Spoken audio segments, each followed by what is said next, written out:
Most people believe that life unfolds through clear chains of cause and effect. This happened because of that. You met this person because you went there. This thought came because something triggered it.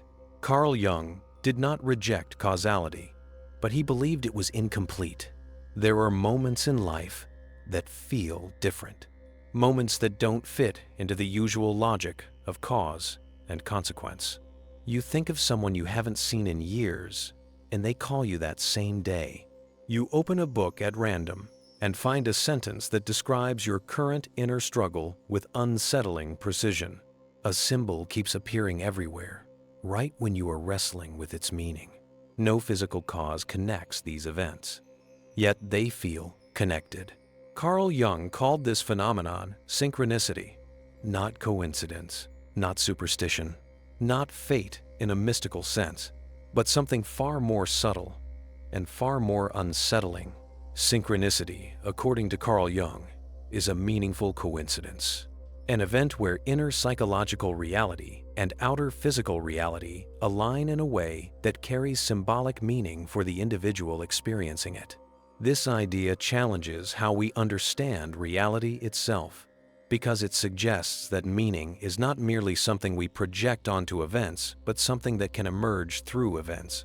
To understand synchronicity, we need to step outside linear thinking and into a world where psyche and matter are not completely separate. Carl Jung did not arrive at synchronicity through mysticism. He arrived at it through clinical frustration. As a psychiatrist, Jung noticed patterns in his patients' lives that could not be explained solely by psychology or biology. Inner transformations often coincided with striking outer events. Patients would dream of symbols that later appeared in waking life in unexpected ways. Life events seemed to mirror psychological states, sometimes with eerie precision. One famous example involves a patient who was highly rational and emotionally closed off. During a therapy session, she described a dream about a golden scarab, a symbol of rebirth in ancient cultures. At that exact moment, Jung heard a tapping at the window. He opened it and caught a beetle that closely resembled a scarab, an extremely rare occurrence in that region. For the patient, this moment shattered her rigid worldview. Something broke open. Carl Jung did not treat this as a miracle. He treated it as a psychological key. The event itself had no causal connection to the dream, but the timing and symbolic resonance created meaning. For Carl Jung, coincidence alone was not enough to explain this. Chance does not account for meaning. This pushed him toward a radical question. What if the psyche and the world are not entirely separate systems? Jung defined synchronicity as a meaningful coincidence of two or more events, where something other than the probability of chance is involved. There are three essential elements here. First, the events are acausal. There is no direct cause and effect relationship. Second, they occur simultaneously or in close temporal proximity. Third, and most important, they are meaningful to the person experiencing them. Meaning is the core. Without meaning, there is only coincidence. Synchronicity is not about predicting the future. It is not about the universe sending messages in a literal sense. It is about symbolic alignment. The inner state of the individual and the outer event reflect the same underlying pattern. Carl Jung believed these patterns arise from the collective unconscious, a deeper layer of the psyche shared by all humans, structured by archetypes. Synchronicity occurs when an archetypal pattern becomes activated and expresses itself both inwardly and outwardly at the same time. The collective layer beneath the personal. The collective unconscious is not made of personal memories. It is made of forms, archetypes like the mother, the shadow, the hero, death, rebirth. These are not learned. They are inherited psychological structures. When an archetype becomes activated, it shapes perception, emotion, dreams, and behavior. but it can also shape how we encounter reality.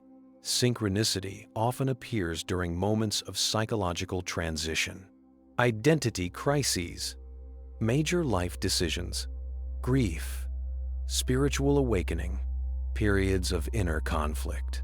At these moments, the boundary between inner and outer becomes thin. Events seem to respond to the psyche, not causally, but symbolically. Carl Jung believed this is because both psyche and matter emerge from a deeper underlying order, a level of reality where meaning exists prior to separation. One of Jung's strongest warnings was against inflating synchronicity into superstition. He was clear: not every coincidence is meaningful, and not every meaningful experience is a synchronicity. Humans are pattern-seeking by nature. When the ego is unstable or overly hungry for significance, it can impose meaning where none exists. True synchronicity has a distinct psychological signature. It arrives unexpectedly. It carries emotional weight. It resonates with an inner situation you were already in. It cannot be forced or repeated at will. Carl Jung emphasized humility. Synchronicity does not make you special. It does not make you chosen. It does not grant certainty. If anything, it destabilizes certainty. It suggests that reality is more mysterious than our rational frameworks allow. Beyond linear time. Synchronicity challenges linear time. In a causal worldview, events move forward in a straight line: past, present, future. But synchronistic events feel timeless. They collapse inner time and outer time into a single, meaningful moment. Carl Jung believed this pointed to a causal connecting principle, a form of order not based on force or mechanism, but on meaning. This idea parallels certain interpretations in modern physics, particularly quantum theory, which also undermines classical causality. Carl Jung collaborated with physicist Wolfgang Pauli to explore these parallels, believing that psyche and matter might be complementary aspects of a deeper reality. Synchronicity often appears when the ego is stuck, when rational strategies fail, when old identities dissolve. At these thresholds, the unconscious compensates. A synchronistic event does not tell you what to do. It reorients you. It invites reflection. Why did this appear now? What inner pattern does it mirror? What is asking to be acknowledged? In this way, synchronicity functions as a bridge, not a command. When meaning becomes inflation. Jung warned that obsession with synchronicity can lead to psychological imbalance. When the ego believes it is the center of cosmic meaning, it becomes inflated. This leads to paranoia, delusion, or spiritual narcissism. Healthy engagement with synchronicity requires grounding. Meaning must be integrated, not worshipped. Carl Jung believed that synchronistic experiences should deepen responsibility, not remove it. They do not replace effort. They do not absolve choice.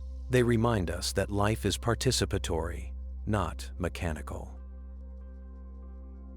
Jung did not suggest chasing synchronistic events. He suggested paying attention. Living symbolically does not mean abandoning reason. It means allowing meaning to coexist with logic. Synchronicity invites a different posture toward life. Less control, more listening, more reflection. Not everything that matters can be explained. But that does not mean it is irrational. According to Carl Jung, synchronicity is not proof of destiny. It is not evidence of a hidden puppeteer. It is a reminder that psyche and world are not sealed compartments. That meaning can emerge where we least expect it. That life sometimes speaks not in sentences, but in symbols. Synchronicity does not give answers. It asks better questions, and perhaps that is its true purpose.